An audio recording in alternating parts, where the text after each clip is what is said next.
This is Island Voices, looking at the incredible history of Manhattan Island and talking to the people who have made it incredible. My name is Chance Kelly. Welcome aboard. Ladies and gentlemen, my guest today has been writing, singing, and recording music for over 50 years.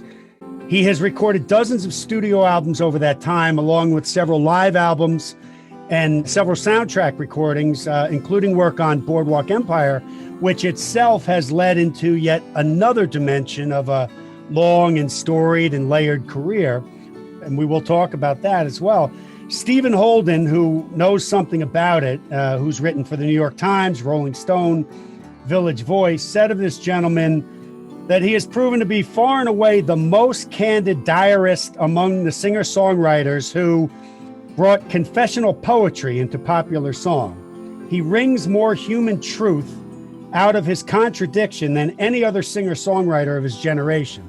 That's pretty good. That's something. He himself has said of life and art that everybody pretty much has the same gory details, which is why autobiography and art, for that matter, work. So rather than me go on anymore, I'm going to let the foremost expert on this self-styled one-man guy speak for himself. He's going to tell the story infinitely better than I will.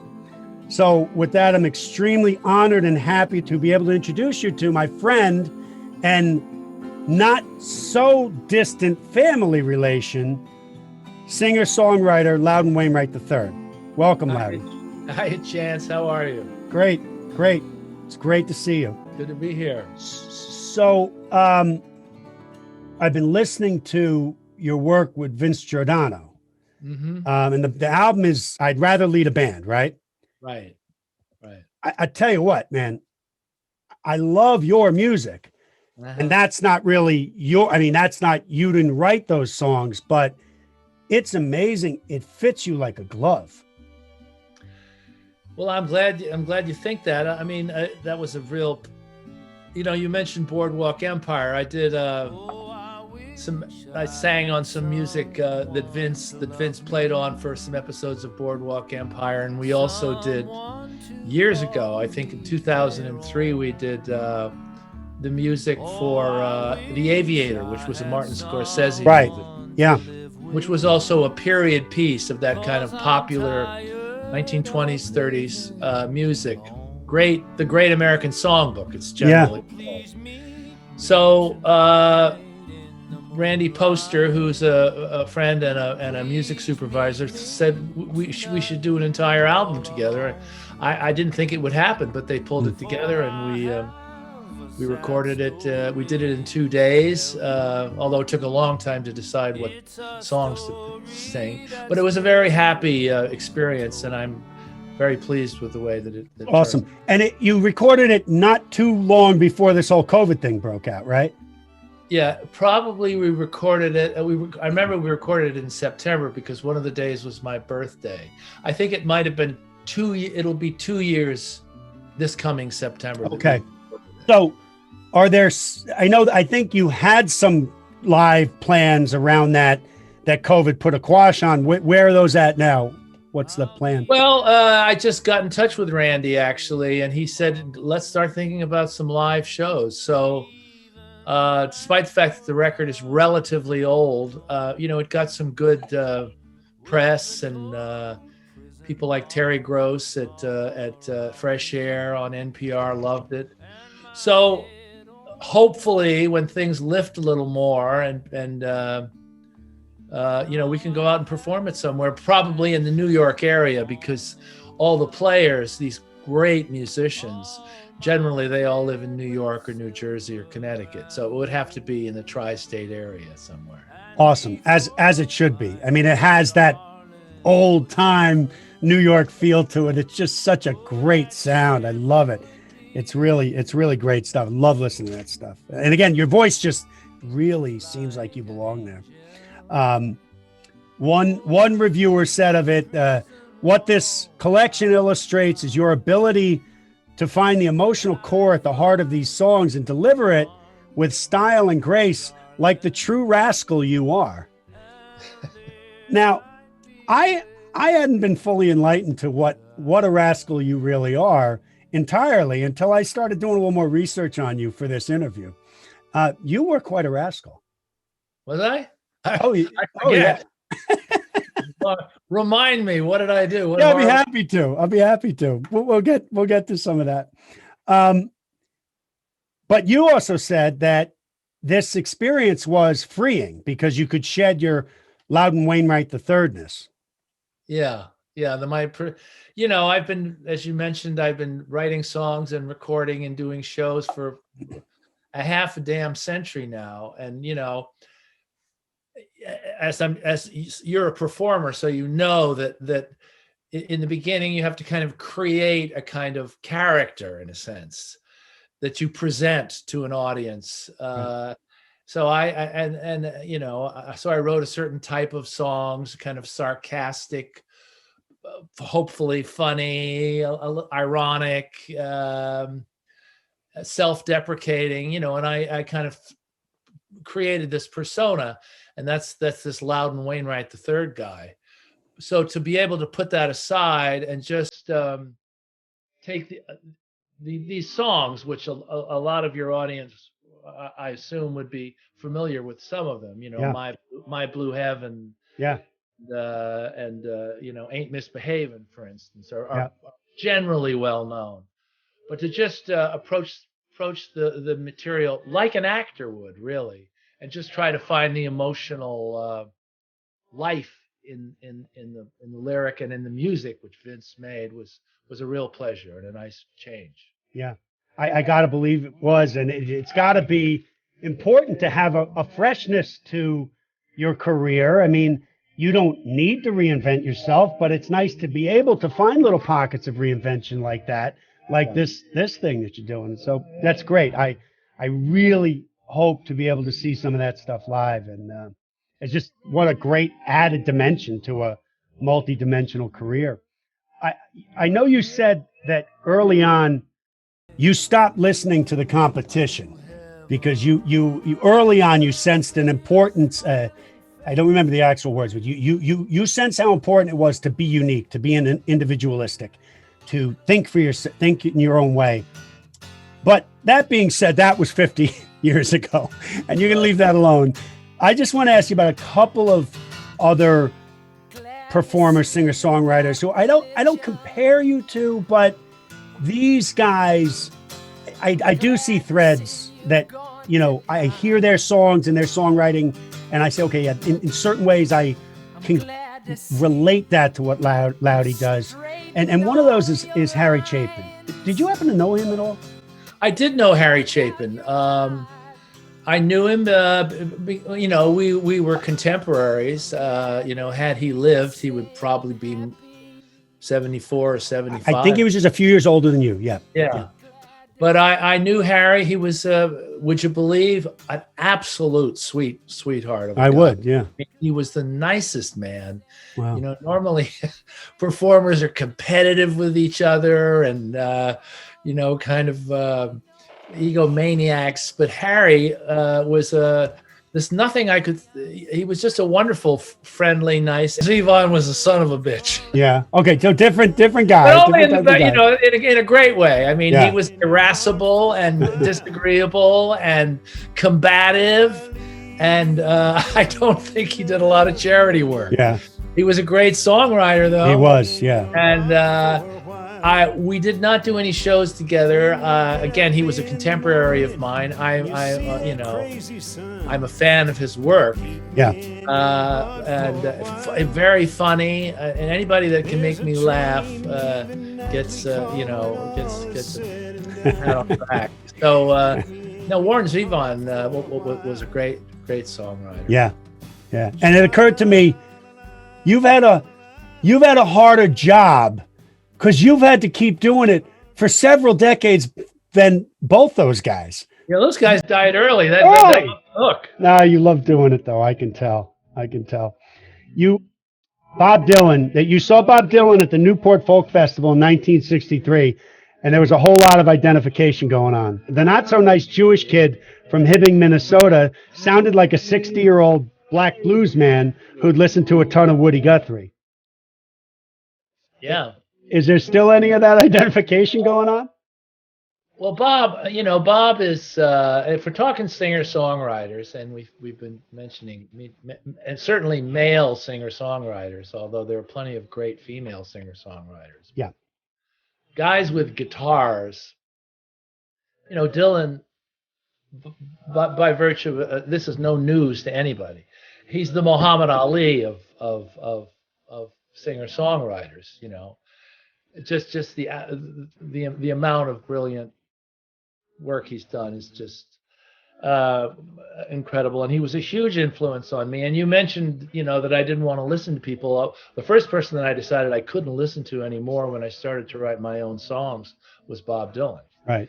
I had to stop listening to Bob Dylan because he was the man. Now I've recently, again, I'm at this advanced stage. I mean, Bob is still alive and kicking, as we know, and he's not doing them now, but he was doing shows. I went and saw him before the pandemic started at the Beacon Theater in New York. I guess he did like a week there or something. Oh, wow. And I hadn't seen him perform in probably over 20 years. And, his voice is ravaged with time, and but he was great. He was great. And the songs, were different than I remembered them melodically in some cases, but he put it across. That night, he really was brilliant. So Wow. he is, he continues to be the new Bob Dylan. At 80 something, I think. He's going to be 80 on May 24th, I think. Oh, okay. All right. I thought 82. Amazing. Amazing. I want to ask you some questions about some things I've heard. Maybe you can fill me in. Why and how was the kids' band way out of hand? The kids' band was way out of hand. The album is Strange Weirdos, and the song is Valley Morning. Oh, yeah. Yeah, that's right. I did write that. You did write it. Yeah. I used to live in Woodland Hills, California, in the Valley, and my next door neighbor had a son, a young 16, 14-year-old kid who had a band and used to drive me crazy. And so that's what that was. It's such a great, because I've been in LA, right? I've spent some time out there.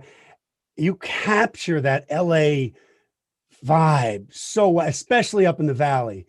Yeah. I listen to that song, I can smell the lawns. Yeah. I'm there. I know exactly what you're talking about. The mood. I can hear the kids' band across the lawn. What a great descriptive song that is. It's amazing. Now I also want to know about how, where, and why did the junkie manage to steal your blonde guitar? What's the deal with that? Boy, that was so long ago. I don't remember. I mean, that was I do remember the type of guitar it was for those of your listeners who know about acoustic guitars. It was an Epiphone, a blonde Epiphone, and it was a beautiful guitar. No, I'm getting this wrong. Right. I smashed the red guitar. I bought an Epiphone, and then a junkie stole it.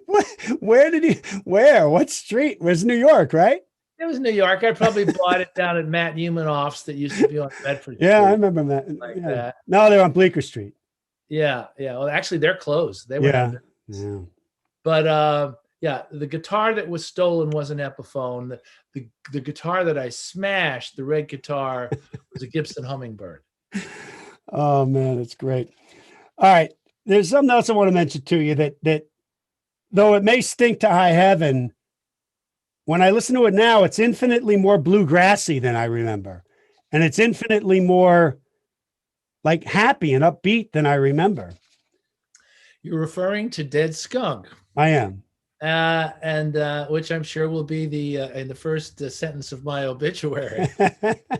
But that was a very amazing thing that happened. I wrote this silly little song about running over a skunk up in on the Route 22, I know you've spent some time in Westchester too, on that stretch that runs from Katona to Bedford Village. The skunk had already been massacred, but so I got kind of the second wave, if you will. And you know, I just thought dead skunk in the middle of the road, stinking to high heaven. I went home, and in 12 minutes I had this song, and then, you know, it's the record that was the hit. As far as the way it sounds, you know, we recorded that with a great band. They used to, now they're long gone. A band called White Cloud, and I taught the song. They were kind of a folk rock band, and I taught the guys the song in the studio. It's just 3 chords, and they turn on the machine, and we got it in the first take. Wow. Which is very unusual. Where was the studio? The studio was a studio in Blauvelt, New York, in Rockland County. Yeah, I know Blauvelt. New York. To live there. And it was called 914, which is the area code out there. And it was strange that we got it so quickly. And I think they had to do some vocal repairs. But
Take me back to a place where I felt at home. Take me back to a day when we weren't alone. Take me back to an age when the world felt small.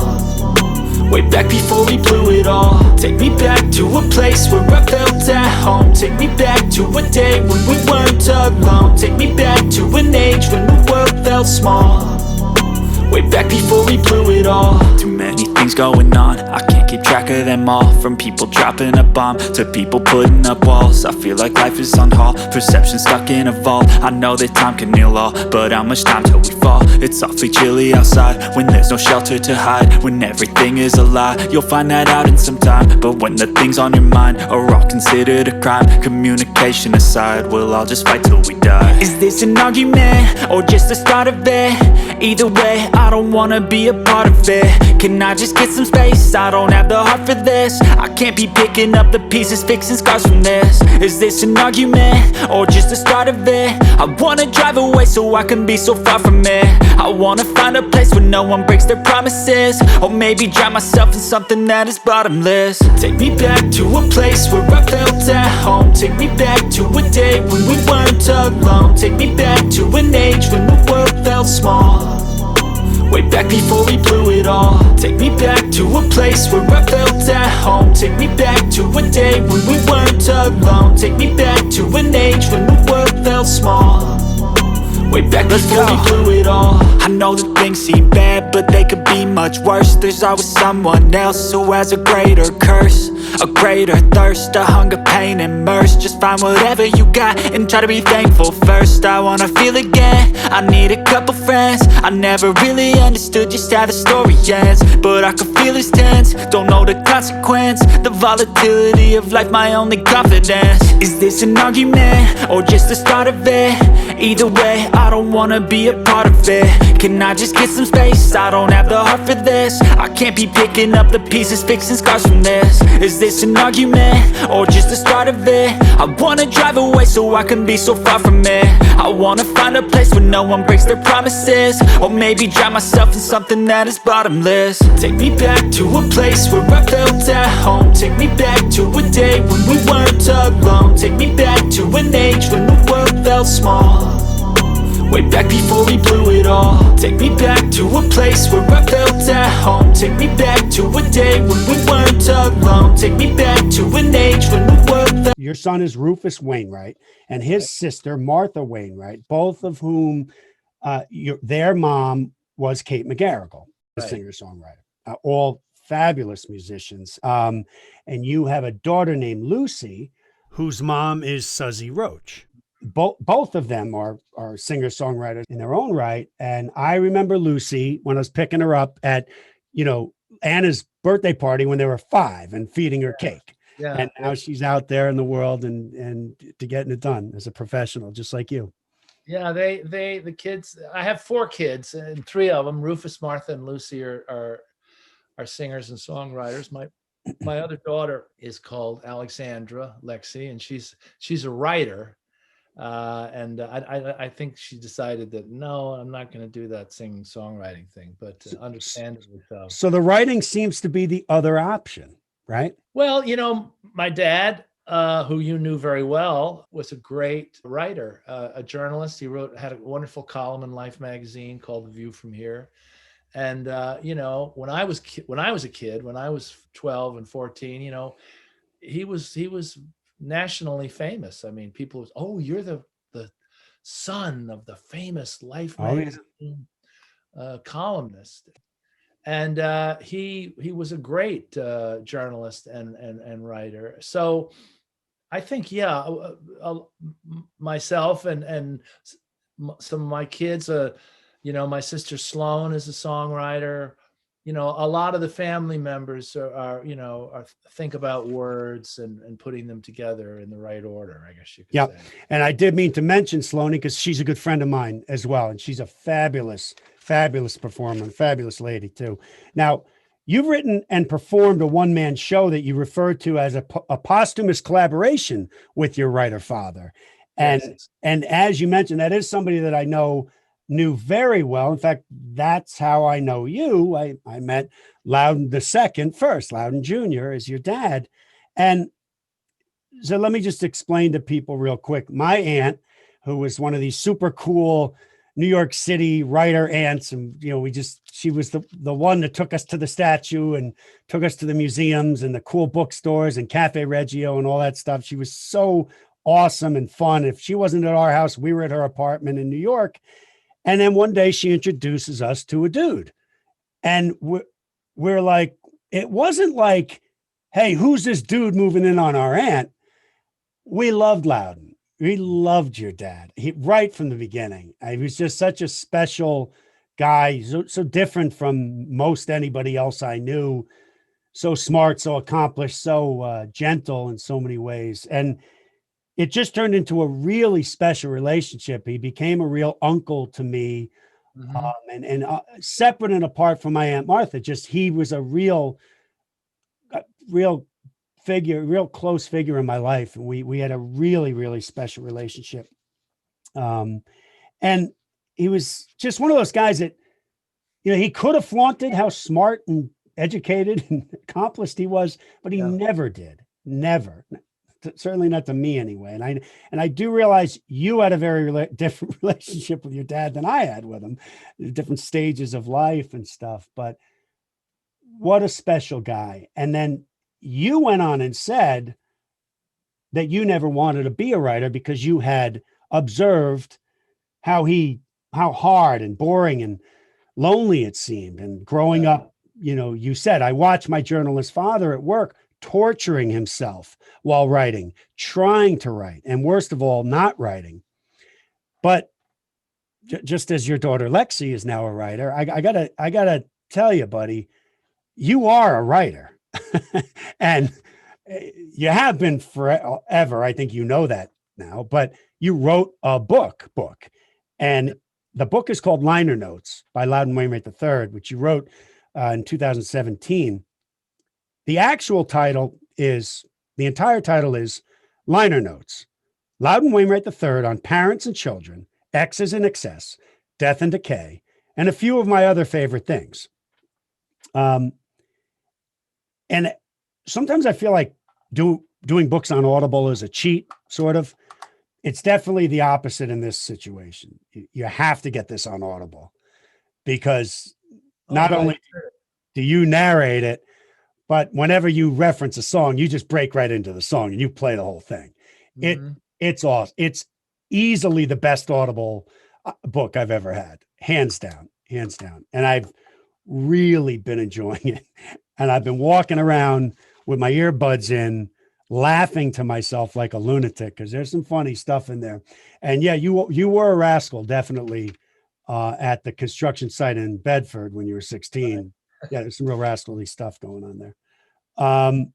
Now, I want to say that you do have this very sort of sardonic, dark, satirical approach to your singing and songwriting your whole career. But the funny thing about you is, and even though there are some, you know, quote unquote broken families and you had a few marriages along the way, yet you are an extremely family oriented guy.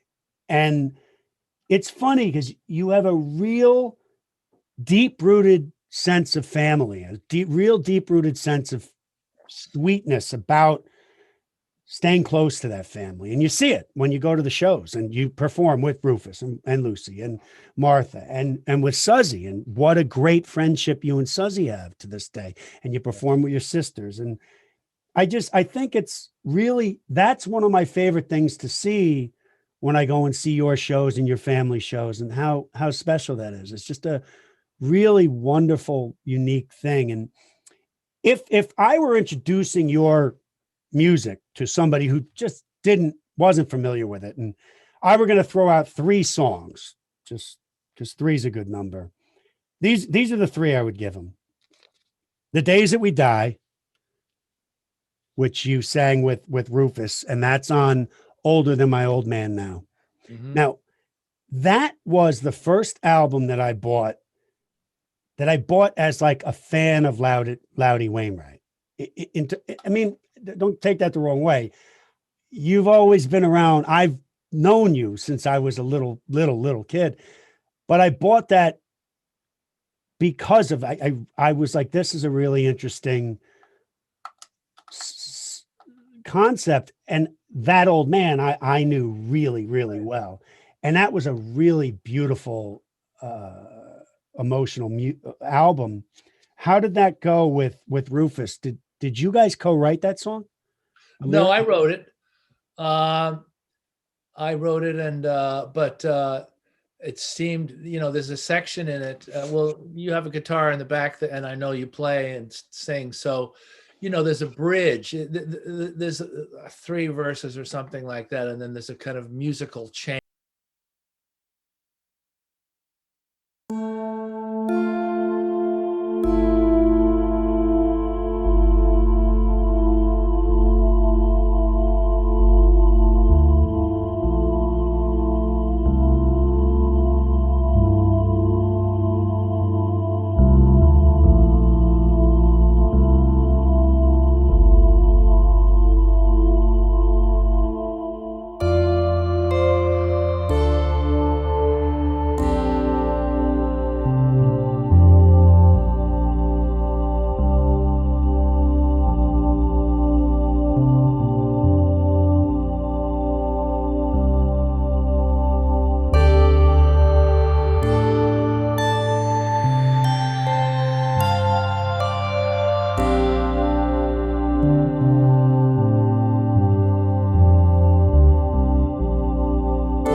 difficult. We're talking about the people we're the closest to, and it's not easy. And our family has been, jiggled around. And I split up with Rufus's mother when Rufus was 3, and his sister was 2 months old. So, you're close, but they're strangers too. So, but he sings great on that. It was great to be able to do that one together. He really has one of the most beautiful voices I've ever heard. I mean, he has just a divinely beautiful voice. I love hearing you guys sing together on that. The second one would be The Picture. Oh yeah. And now I knew Teddy too. And by the way, my regards. I know Teddy passed this past fall. Loved Teddy. What a sweet, wonderful. I know all your siblings. I know Andy too.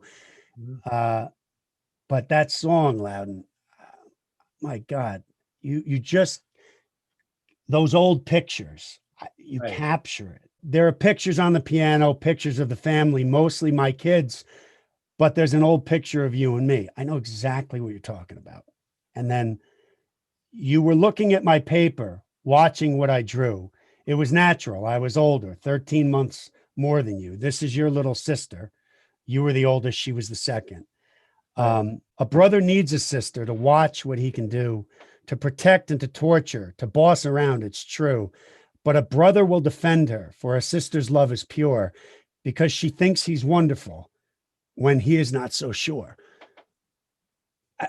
Because I have a daughter now, and I didn't have sisters growing up, but I have a daughter now who has 2 brothers, and I know exactly what you're talking about. And it's just so beautiful the way you capture that. And the song is so beautiful.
Well, it's an important song of mine.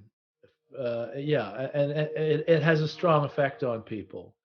Uh, sisters and brothers. So when I write a song that works in the way that song does, I feel extremely grateful to have received it, if you will. Yeah, it's a powerful song. It really is powerfully beautiful. And the third one would be You Can't Fail Me Now. Ah, well, now that is a song. That's a great song, and I have what's called a writer's credit on it. I collaborated on it, but the guy who really wrote most of that song is Joe Henry. Oh, is that right? Joe, Yeah. I did some records. Joe Henry's a wonderful singer songwriter and a friend of mine. And when I lived out in LA, in the Miracle Mile, and also in Woodland Hills in the Valley, I did 2 records with Joe, uh, and uh, and we recorded "You Can't Fail Me Now." I mean, he played me a voice and guitar demo of it, and I suggested a lyric change, and again to create a bridge, a musical changing thing. But I have to say that song is much more Joe Henry's song than mine. But it's a great song. Well, okay. Let me say this. It's the one song that I hear and I'm like, all right, that to me is Dylan-esque. Huh. Just to me. But and I've never said that about any of your other songs. That one, and not that that's Loudon sounding like Dylan. No, but there is a melody to it that has the beautiful part of what Dylan does is in that song.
He's really an interesting songwriter, and that song has been covered by other people.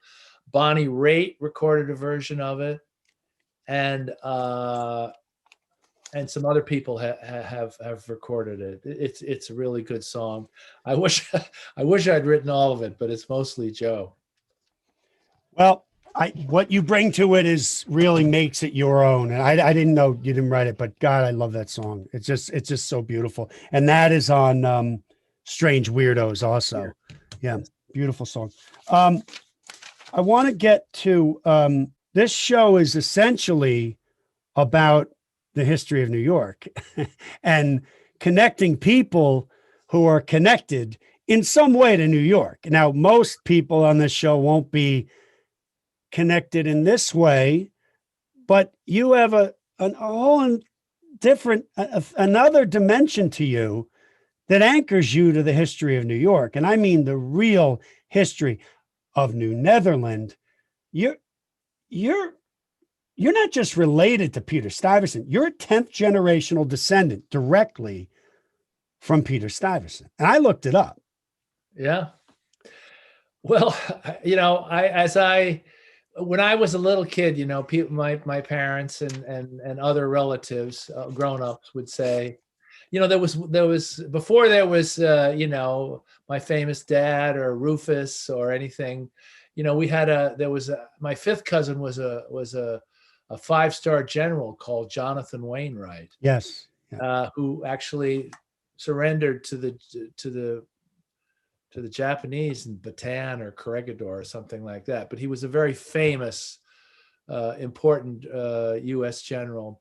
But the big relative that we were related to was the first one-legged governor, the only one-legged governor, as far as I know, of New York or New Amsterdam. Of New Amsterdam. He was the final director general of New Amsterdam. They were taken over. It was taken over in 1664, which you probably know, by the English, and then it became New York. But you, as far as I can tell, you're his great grandson. Well, I'm glad to know it was that many greats. I know. Peter Stuyvesant, the last governor of New Netherland, actually called himself Petrus Stuyvesant. He had a great grandson born in 1727 who was also named Petrus Stuyvesant. And he married a woman in 1764 called Margaret Livingston. Yes. And that was the person who, is related to the Wainwrights and all of that. From all, we were talking about Warren Zevon. It sounds like Peter Stuyvesant was the Warren Zevon. He was a very rough, disagreeable. He treated everybody badly. He was a tyrant, in fact, But the city, which, was a bunch of damn fields down there on that island, needed a tyrant, to pull all the Calvinists and the Indians and the Lutherans and the English and the French, Well, he took over for a guy named Willem Kieft, who had created the most ungodly mess down there, right, politically, because he had started a violent, awful war with the Native Americans, with the Algonquins, and it was just a disaster. And people were fleeing from the island and from the colony because of this. And Stuyvesant had to take over and fix all that. And he was a tough character, definitely, and that I think the type that they needed. And it was in office far longer than any other governor of New Netherland. But wow, that's amazing. I mean, I've talked to a lot of people about the early history of New York and New Netherland. I have never come upon a direct descendant of Stuyvesant. I have to tell you a funny story, which I just actually heard the other day. Rufus was here. I'm out on Shelter Island, which is in Suffolk County, New York, at the end of Long Island, and Rufus has a place in Montauk, and so he and and my granddaughter, his daughter Viva, and Jorn, Rufus's husband, were visiting us, and we were talking about the Stuyvesants. You know, I have cousins in East Hampton, Stivey Wainwright the second, and Stivey Wainwright the fourth, and Rufus knows all of these people too. So when Rufus did a show in Holland a couple of years ago, I don't know if it was in Rotterdam or Amsterdam or somewhere, and he started to talk to the audience, and you know, the Dutch speak, anybody born after World War II speaks excellent English. So was speaking in English and they were understanding it all. But he was talking about his uncle Stivey. The audience burst into laughter, but like loud boy, and he couldn't understand why they were laughing. Well, he later found out that the term Stivey is a Dutch word, slang word for, how shall I say it? The exciting event that happens to a guy if he has a Stivey. Is that right? Yeah. So he's cracking this audience up, and he doesn't even know. He's saying, "Well, then Uncle Stivey did this," and God, it's a good story, and he told it much better than I did. But that's a new high in family lore. Amazing. Well, I want to tell you that my partner in this project is named Jaap Jacobs, he's in the process of writing a book about Peter Stuyvesant. I think he'll be very interested to hear that you're that closely related to him. That's a very interesting fact. Tell me about what's going on in New York in terms of shows, anything. I know we talked about the Vince Giordano stuff. What if anything is planned at this point? Well, actually Rufus and Lucy did a show about 2 weeks ago down in the City Winery, which has been around for a couple of years. It used to be on Varick Street. Now where'd they move it? They've moved all the way over to the west side near the Chelsea Piers. Oh, I think it's like 16th Street on the other side of the West Side Highway. And they got a huge warehouse. It's a big, big room. And we went to a show there a few weeks ago, a Rufus show with Lucy. And I'm booked to play there in July. So the hope is that, the city will come back and other rooms will start to open up, and people can come and hear live music again. Awesome. I believe that we will. Why is music important to us as a society? Well, it's certainly, as a kid growing up, music was just, it changed my life. We've talked about some of the amazing musicians. The music that's on the record that I just did with Vince, I'd Rather Lead a Band, that was the music of my parents' generation. It was the music that they made love to and danced to. And as a little kid, I was very influenced by that music, just hearing it in our living room. And that music is the great songs are poetry. And the melodies, we don't even need to start to talk about Irving Berlin or Rodgers and Hart or any of those amazing writers. So music continues to be a huge thing. That music in itself is history in a way. There's a history right into that music, that genre itself. It's history, but it's living history, because it's about the human heart, and a lot of it is romance and love songs. How great love is, how frightening and horrible love can be, and how sad it is. Right. The song that we recorded on the album called "A Ship Without a Sail," which was a Rodgers and Hart song, and it's just the most heartbreaking song you could ever imagine, about how somebody feels that they're a ship without a sail. It's a beautiful song. It's one of my favorites on that album. Well, Loudy, listen, I try to keep these things to a half hour. I could go on for 3 hours with you. Really, this is so much fun to do, and so generous of you. You've always been so incredibly generous to me, and nice to me and encouraging to me. I honestly don't think I would have gone into acting if I didn't know you, because you were my one sort of contact in the entertainment business. And you personified it. I mean, you made it like it was something someone could actually do. And you were not just, you encouraged me, and you gave me all sorts of positive input. And I forever thank you for that. Well, you're very welcome. You're a very, very talented actor, and you do a good podcast too, man. Thank you, sir. Loudon Wainwright III. He is a real part of New York and its rich history, and we thank you so much for coming on Island Voices and sharing some of that. Thank you so much. All right, Chance. It was a real pleasure. Thank you, Loudy. It's great to see you. Great to see you. Talk to you soon. Okay. Bye-bye. Bye. Loudon will be performing at City Winery this July 2021. Tickets are available at citywinery.com. Loudon's album I'd Rather Lead a Band with Vince Giordano is available at his website lw3.com and at most major music sellers. Loudon's book Liner Notes, which I strongly recommend as a book on tape, is available via audible.com as well as at most major booksellers. My name is Chance Kelly, and this is Island Voices, looking at the incredible history of the island of Manhattan and the people who have made it incredible.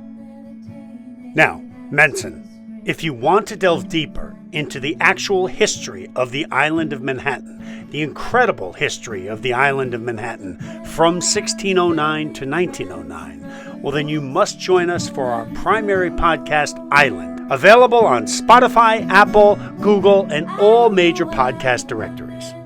Climb aboard. We thank you so much for joining us and remind you to listen to the voices. You can learn a lot from them. We'll see you next time.